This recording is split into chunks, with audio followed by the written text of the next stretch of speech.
Hey there.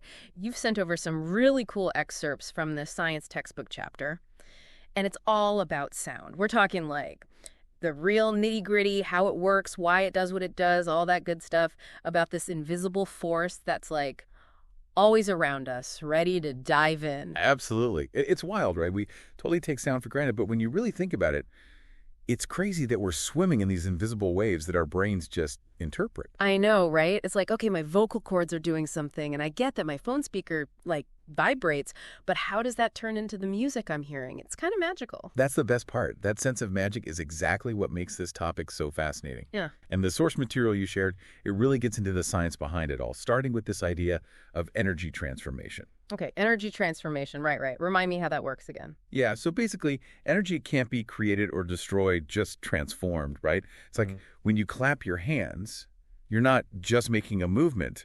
You're turning that chemical energy from your muscles into sound energy. Whoa. Okay, yeah. That IS, pretty cool.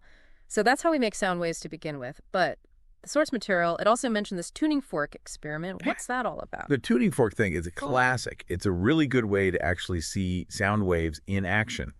It's not just making a noise, it's showing how those vibrations from the fork, they actually mess with, like disturb the stuff around it, the air, water, whatever. So it's like the tuning fork is making the air do a little dance, and that dance is what we hear as sound.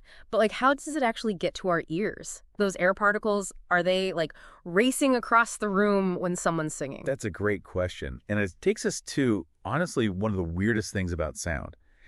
It's not the individual air particles going the distance, it's the wave of energy they're passing along. Okay. Imagine, like, a line of dominoes all set up. You knock over the first one, boom, chain reaction right. Yeah. Each domino, it only falls a little way, but the energy, that travels the whole line. So it's more like a wave at a stadium Yeah, than actually throwing something. The people aren't running down the field, but that wave definitely is. exactly. And the source material has got this image, super helpful, showing what are called compressions and rarefactions. It brings that wave thing to life. So when something makes a sound, like our tuning fork, it's creating areas of high pressure, the compressions where air molecules are all squished together, and then areas of low pressure, the rarefactions, where they spread back out. So it's like squeezing and releasing over and over, making this ripple. So high pressure is like being crammed onto the subway at rush hour, and low pressure is more like chilling in a park, lots of space. I got it. And those pressure changes back and forth, that's what travels outwards from, whatever made the sound, making that wave motion we call sound. This is kind of blowing my mind. So the wave is what matters, not the individual little air particles. But if it's all waves, what makes different sounds actually sound different? What separates a whisper from a roar or a tuba from a flute? So I've got these waves, right, zipping through the air, carrying sound. But what makes them each unique? What makes one a whisper and another one a roar? Or like, how's a tuba's wave different from a flute's? Okay, so that's where the really cool physics kicks in. Every single sound wave, it's got its own fingerprint, yeah. Three main things make it up: frequency, wavelength, and amplitude. Think of them as the sound's ID card. Ooh, intrigue. Okay, break it down for me. Frequency, that's... Frequency is all about how often that squeezing and releasing we talked about is happening. How fast the vibration is, basically. We hear that as pitch. Faster vibration, higher frequency, higher note. So when I'm like hitting my highest note, hopefully not hurting anyone's ears, that's higher frequency than my like low growl kind of voice. Exactly. And wavelength, that goes right along with frequency. It's the actual distance between those squished together parts of the wave, the compressions. Imagine like you and a friend stretching a slinky between you, the space between each coil. That's kind of like wavelength. Gotcha. So a big rumbling bass sound that have a longer wavelength than, say, a high-pitched whistle. You got it. Now, amplitude, that's a big one. This is about how much energy the wave's packing, which we hear as loudness. More amplitude, louder sound. Simple as that. So a whisper's got tiny amplitude, and a jet engine taking off, that's got a lot of amplitude, right? Is that kind of like the difference between a little ripple in a pond versus a huge wave crashing on the shore? Perfect analogy. It's all about how intense those pressure changes are. Big amplitude wave. Yeah. Way more dramatic swings between squished and spread out, so it sounds louder to us. This is so cool. Now, the source material, it mentions something about sound traveling at different speeds, depending on what it's moving through. Yeah, good catch. So the speed of sound, it's pretty steady within, say, air at a certain temperature. But different stuff, whole different story. Travels way faster through solids than liquids, and liquids are faster than gases, like air. There was this table, table 1.1. It showed sound is way faster in metal than air. Why is that? Because the molecules, those tiny bits, they're packed way closer together in something dense, like metal compared to air, all spread out. That closeness, it lets the vibrations pass that energy along much quicker, molecule to molecule. So it's like how tightly packed those tiny things are makes all the difference. Exactly. And this speed difference, it's not just trivia, it's why we have stuff like sonar.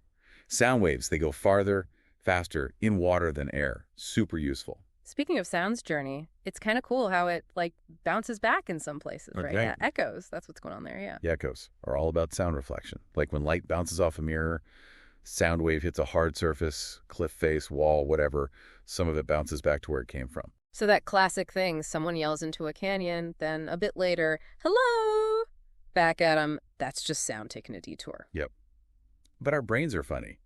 To hear an echo as separate, not just like the sound lingering, there's got to be enough of a delay. How long are we talking? The research you said, it said about 0.1 seconds. That's all it takes. Our hearing's pretty snappy. And because we know roughly how fast sound goes in air, like 344 meters per second, we could use echoes to measure distances. Wait, seriously, there's a formula for that. Oh, yeah. Sounds complicated, but it's actually pretty straightforward. Example 11.2, in the material, it showed how to do it. Time, how long the echo takes, boom, you know how far away that cliff is. That's so wild. Just by timing an echo, that's like next level sound skills. It is pretty neat. And this whole reflection thing, it's not just for canyons. That's why concert halls, theaters, those places are shaped so weirdly. So those funky walls and ceilings, it's not just for looks. There's a reason. Oh, yeah, big time. Architects, the people designing them, they think super hard about how sound's going to bounce around in there. They use those shapes to control what's called reverberation. Reverberation, that's like echo's fancy cousin or something. Kinda. It's what happens when sound bounces around a bunch of times in a space. Makes the sound feel fuller, richer. Imagine clapping your hands in a tiny room than in a huge cathedral. Big difference, right? Oh, for sure. The cathedral, it's like all echoey and awe-inspiring, so too much reverberation would make things sound muddy, and too little would be like dead. You nailed it. It's a balancing act. Yeah. A well-designed space, it uses those reflections to enhance the sound, make it more, I don't know, immersive and enjoyable. Wow, I never thought about it, but there's so much science behind just going to a concert. Okay, so we've covered a lot of ground here. How sound travels, how we hear it, even how it bounces around like a rubber ball. But what about the sounds we don't hear? The stuff that's happening all around us, but like too high or low for our ears to pick up. That's got to be its own whole thing, right? Oh, absolutely. It's like proof there's so much more to the world than what we can pick up on directly. The source material, it actually gets into this, about sounds that are either too low or way too high for us. Infrasound and ultrasound. Right. Infrasound, that's the super low stuff, right? Like how elephants communicate over like miles. I always thought that was so cool. Exactly. It's those frequencies below what humans can hear. Anything lower than 20 hertz, usually. And it's not just elephants. Whales, hippos, even alligators use it to talk to each other. And it's not just animal chit-chat either. Earthquakes, volcanoes erupting, some machines even, they all make infrasound waves that can travel like crazy distances. So it's like a whole secret conversation that Earth's having that we're missing out on. Okay, so that's the low end. What about the opposite? Ultrasound, that's for medical imaging, yeah. You got it. Ultrasound is all those super high frequencies above what we can hear, usually more than 20,000 hertz. Yeah. And you're right, one of the most common uses is medical imaging, like those sonograms of babies in the womb. It's wild. We can't even hear it, but it makes those pictures. And it's not just for babies, right? There were other uses for ultrasound mentioned in the source material. Oh, tons. Ultrasound's become huge. Yes. It cleans jewelry, finds tiny cracks in metal, even breaks up kidney stones. There was a picture, figure 11.14, showed how it checks for damage in bridges and airplanes, like giving them a super hearing checkup. That is so cool.